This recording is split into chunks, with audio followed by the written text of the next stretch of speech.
Chapter 11. Blood and Rain. Earlier that morning, before the clouds grew heavy with rain, Clara strolled into Dib's kitchen in one of his borrowed shirts and noticed a pink vial, complete with a repaired neck chain lying on the table. It was the eerie glow it was emitting that attracted her interest. It even made the wood of the table glow from under it. Dib was hashing up breakfast in his usual blue shirt and black cord pants, not paying much attention. He had barely slept a wink all night, thanks to having a female in his house for the first time. He had barely managed to wash and comb his hair, letting his size spring up on his head. Either way, he was tired, but happy. Being with someone else was a very new feeling indeed, one he could still not get his head around even after weeks of dating. 2 eggs or 1, he asked her. Dib, what is this? She'd even gone so far as to pick up the jewel, letting the vial fall against her pale white fingers. Oh, nothing. Nothing at all. Just some junk I used to keep as a kid. Aren't you going to wear it? Wear it? He blanched, his hand still stirring the eggs and bacon with the spatula. Yeah, and she laughed. It would make you look pretty cute, don't you think? But it's pink. Only girls wear pink. He could not see the same fascination. If anything, it suited her, but he didn't really want her to be wearing something that was potentially harmful. Everything Zim ever created was always harmful in some way due to his deadly inclinations. In the 1800s, pink used to be a boy's color, and she approached him with her usual charisma and confidence. This always stilled him, for he was still not sure how to act around females. All he could do was smile goofily and sweat. She leaned in close and hung the vial around his neck. It hung below his throat. It made him feel foolish. He wished he had just kept the darn thing hidden. So, what are your plans for today? She asked. He clasped her hands in his while the bacon and eggs were sizzling away. Well, I've got something very special planned for us. Hours passed, and Dib had the best time of his life. Even as the sky grayed and the world turned chilly, he was practically skipping on cloud 9. In the evening, it began to rain. A few flecks landed on the windshield of his car until those flecks turned into dashes of water. Then it poured. That's funny. They hadn't forecasted rain. Oh well. He parked his car and decided to walk some of the way to try and shake off the excitement plaguing his very bones. Oh, he was excited all right. Maybe a little too excited. Dib stopped for a moment in the middle of the sidewalk, wondering how anyone else might feel when it happened to them. Then he shrugged. Didn't matter, because it was happening to him and he loved it. He never saw himself with such a bright future. He just saw himself as a loner, getting steadily older and stagnating away like some outcast doomed to die without a partner to dote on. He had never pictured himself with kids of his own either. Now that Clara was with him, anything was surely possible, because they were newly engaged, which made them a couple, officially. He had given Clara an amethyst ring, set in gold and diamond. As Dib walked, humming some random tune to himself, a sudden misgiving occurred to him and he stopped again for the second time on the pavement. How would Zim react to Dib's kids? If he had kids. Of course that was open to conjecture.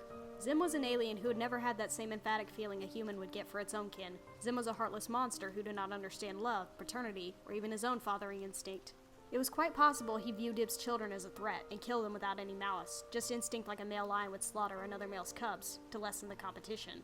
Or Zim would go the opposite way and accept his children as if they were still an embodiment of Dib and respect them as such. However, as much as Dib wanted to believe that there was some reasonable good in the alien, Zim was still a danger and still largely unknown. Even a tame bear could turn on his trainer at any time because animals were unpredictable, and Zim shared that same unpredictability. Was it so unfair to class Zim as dangerous? Dib resumed walking again, the earlier fervor seemingly leaking out of him. He was still happy, and very soon he was back to whistling a tune. Zim was and wasn't his friend, so he could just ignore Zim entirely and move on with his life. Maybe he and Claire could even move to Chicago, or Princeton, Indiana, and begin a family there, far away from the alien. Was that unfair? He wished he had someone to talk to about this, but he had no one, and he caused Zim a permanent disability. He suddenly felt sad, and so Dib stopped singing. He kicked a stone out in front of him, smiling grimly whenever it rained, because whenever it rained, it always made him think of Zim.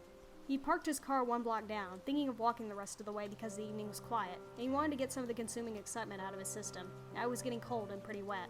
It had been over a week or two since he'd had Zim stay over at his place for the night. The whole experience had been strange, a little frightening and curious. At first he was sure that Zim would steal half the things in his home and then promptly harvest an organ or two, but Zim had been in a really bad way. Dib almost believed he'd pass away, and that scared the investigator because Zim was his childhood friend, his nostalgia. He had hardly changed in 2 decades, whereas everything else had moved along and changed super fast. If he had lost such a friend, he'd surely be lost. It was strange how much he did care about him, and he secretly wondered if Zim thought about him that way, or still disliked him enough not to bother with attachments of any social degree. After all, Urkins did not seem to be bound by the same friendships and collations humans needed and benefited from. Maybe I shouldn't tell him about Clara and I. Maybe. Or maybe I should. I wonder how he'll react. He might not take it very well. Might not even care. Might be happy for me. He decided to just get it over with and tell the Urkin about his engagement with Clara. Then Zim could do what he wanted, and Dib could do likewise. After all, they couldn't be in each other's pockets for the duration of their lives. Something had to happen, and Dib was only human. It was time to move on, and leave his childhood behind for good. With this in mind, he hunched his shoulders and walked down Zim's typical front lawn. Every time he came here, he felt like he'd just gone back in time. He loved it. Nothing changed. The gnomes were as plain as he remembered, in their exact same spot for 20-odd years, and the paint on the house looked as immaculate as the day Zim had landed and made his base. He took care of his house very fastidiously. He stepped on something sticky and gross. Ah, chewing gum? He tried to scrape it off the bottom of his boot. It sort of came off, leaving a great long sludge on the pavement. He swaggered to the purple door and hit the doorbell. The excitement flooded him anew. Just then, as he stood waiting, the phone in his pocket beeped. He went to answer it, only to find that he had answered it too late. One missed call. The number was Gary's number. He was quick to get annoyed. "It's my day off. Leave me alone. I'm busy." When there was no answer at the door, he hit the doorbell again. Usually if Zim didn't answer, it was Gur who was more than happy to welcome him inside, even if the ritual was very awkward for the human. If Zim was busy in the lab, he could be absent for hours, never showing himself until it was very late. Zim hated him showing up unannounced, though. In fact, Zim hated him showing up in general. But the door did not open. Odd. Maybe Zim had taken Gur out for a walk to run off some of his child's energy? Zim had slowly been struggling to cope with Gur's antics as he got older, but it was raining. If the afternoon looked one shade dark, even a smidgen dark, then Zim bolted down the doors and windows like the witch from Wizard of Oz, and did not come out until the sun was practically burning everything down below and all the puddles had dried up. He knocked a few times, making each bang considerably loud since the alien was deaf. "Hey Zim? It's me, Dib. I have some good news." That was sure to grab his attention. Zim was like a girl when it came to gossip, especially when he was gullible too. Tell him the sky was falling and he'd believe it. Dib waited in the rain. He got no answer. He thought of heading back. This conversation wasn't what he wanted to share on the phone, but in person. "Jesus, Zim, where are you?" Because he didn't like to give up easily, he tried the doorknob, half expecting it to fill his body with electricity. Such tricks were not uncommon when Zim did not want strangers at his door, and this paranoia extended to the postman, the newspaper boy, Bible thumpers, and charities. To Zim, they were all his enemies. Dib turned the knob, and there was no fire to greet his hand, and no electrical discharge. Instead, he was met by a rather surprising outcome. The door clicked open.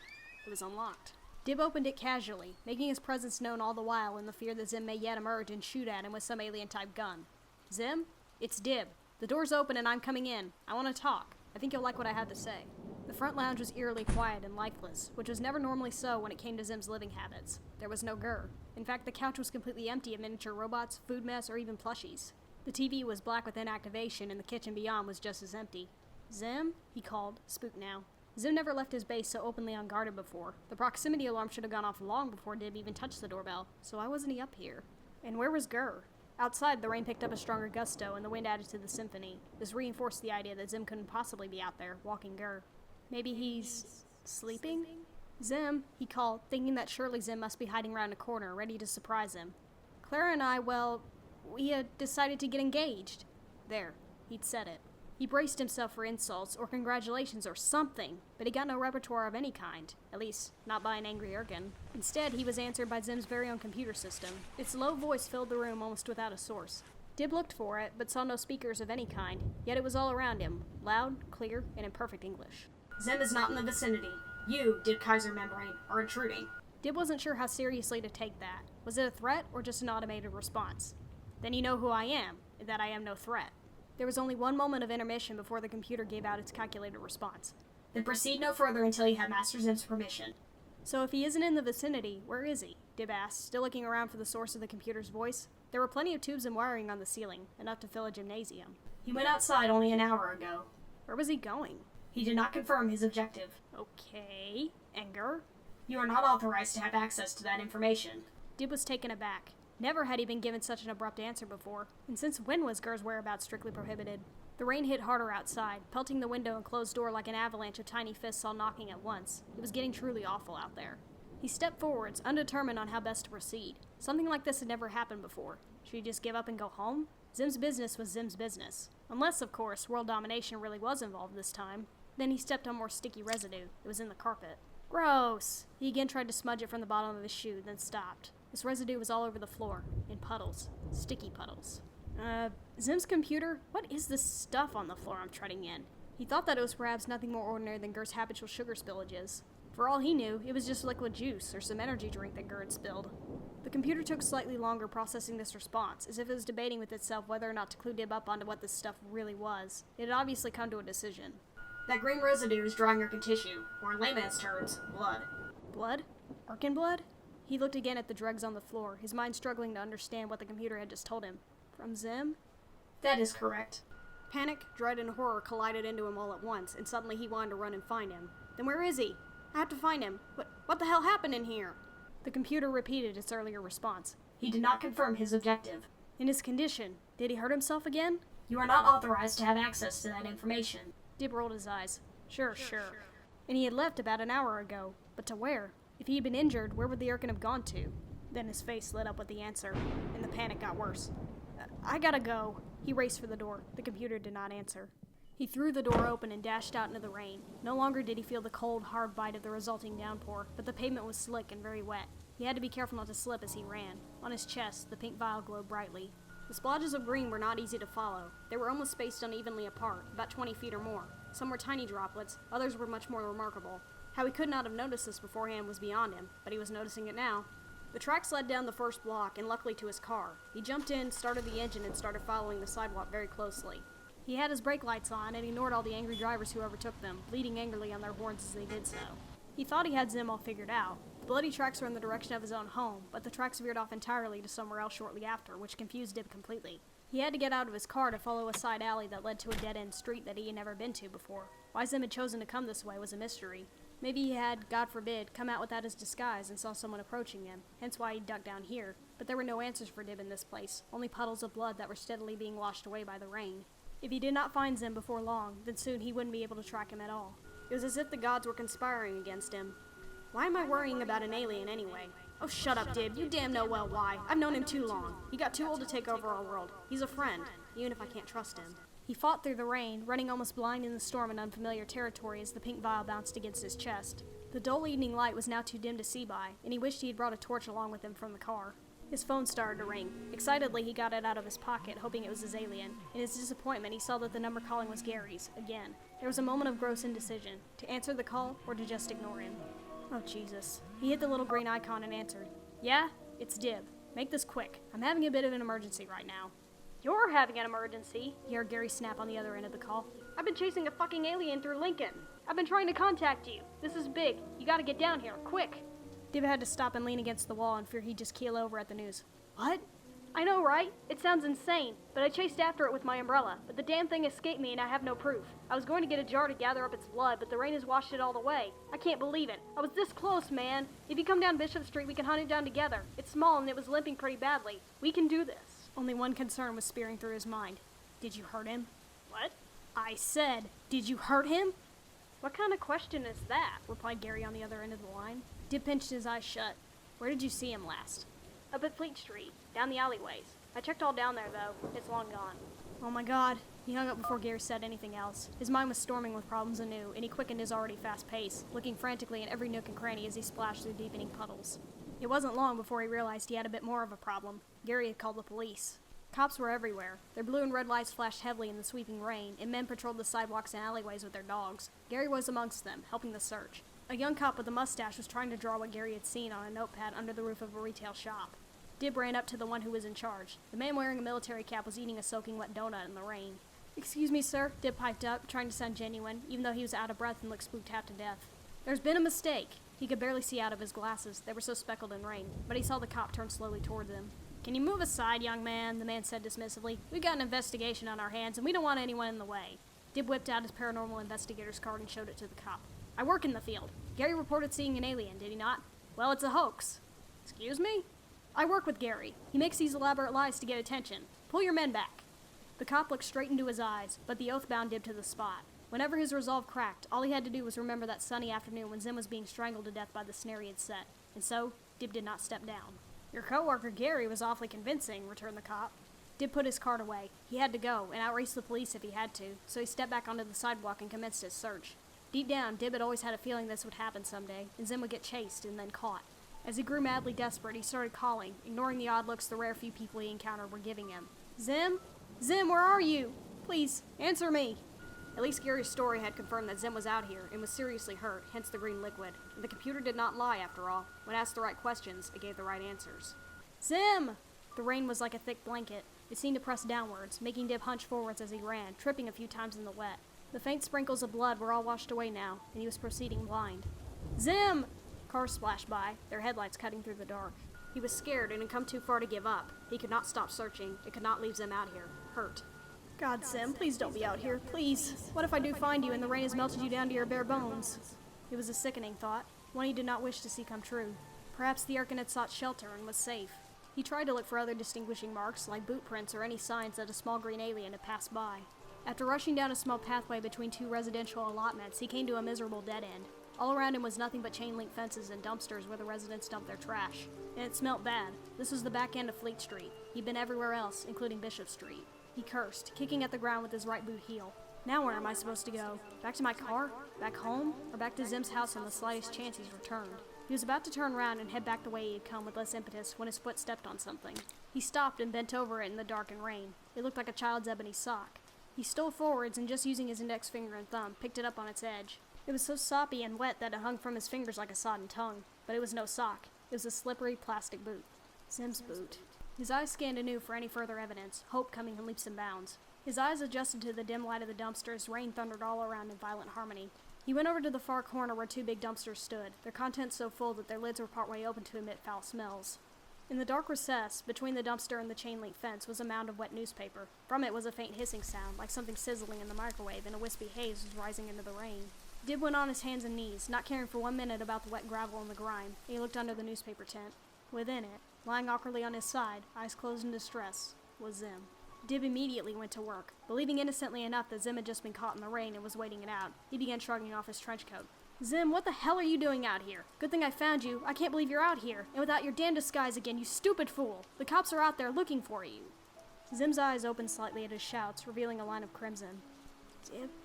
Human? His croaks were weak, and he wasn't wearing a disguise. His plain alien nature was exposed. Yeah, come on. I'll get you out of this rain. The car's not too far away. Then I'll shout some more at you later, okay? At that, Zim curled backward slightly into his tiny recess of newspaper, though it was clear he was struggling to coordinate his limbs. No, leave me be. Zim, it's okay. Stalking me, were you? His croaks were so hoarse that Dib could barely hear him. I'll enslave you yet. Look, we don't have time to argue. He opened up his coat, ready. Come on, get into my coat, you idiot. I'm trying to save you. I don't need saving. Zim lay back beneath the newspaper and made no move to get up. He just blinked slowly. The light in the dumpster wasn't too good, so Dib couldn't see him all that well. However, there was a strange light pulsing every second on the top half of the Urkin's pack. To him, it looked like a warning light. This either meant that Zim was about to explode, or it meant something else entirely. Dib hesitated, thinking that Zim might be injured, so he reached over and threw the wet newspaper aside to heave Zim to his feet. Zim was reluctant. As polluting rain struck along his unprotected skin, new blisters began to form, causing the flesh to separate and then bleed. The transition was happening so quickly and releasing Zim's natural body heat that it caused this steam effect. Zim was not heavy. His small stature and lightness of build made it easy for Dib to lift him up, so that Zim's legs dangled uselessly on the ground, and his chest was braced against Dib's arm, keeping him from sliding back down to the floor. It was while he had him propped up that he slung on his coat over as much of Zim as possible, which was relatively easy. The trench coat was enormous and fitted over Zim like a shroud, but the trench coat wasn't waterproof, and though its fabric was tough and thick, it already had a soaking from Dib's endeavors to get here. Zim, he found, wasn't even trying to stand. He was not putting any weight on his feet, and he had stopped struggling, which is very, very odd. Zim was likened to a wild animal, and never let Dib touch him. Zim, can you walk, or do you want me to carry you? Your pack is blinking. Is it supposed to do that? He was more than happy to carry him. It wouldn't put him out at all since Zim weighed that of a toddler, and he wanted to be quick before a platoon of cops came around the corner. But Zim might mind. Either way, he had to hurry. However, contrary to what he thought, Zim made no dispute. In fact, the one thing he did that made Dib almost drop him was spew hot green liquid from his mouth. The fresh fluid marked the pavement in splashes that were quickly being dissipated by the rain. Shit! Dib didn't know what to do, or even what to say. He just kind of stared at the discharged liquid like it was toxic acid or something.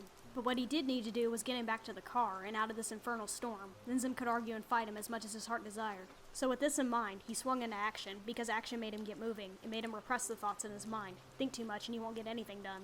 Without waiting for permission, he swung Zim up into his arms like grooms would do for their brides, and he hurried back down the tight alley with his strange cargo.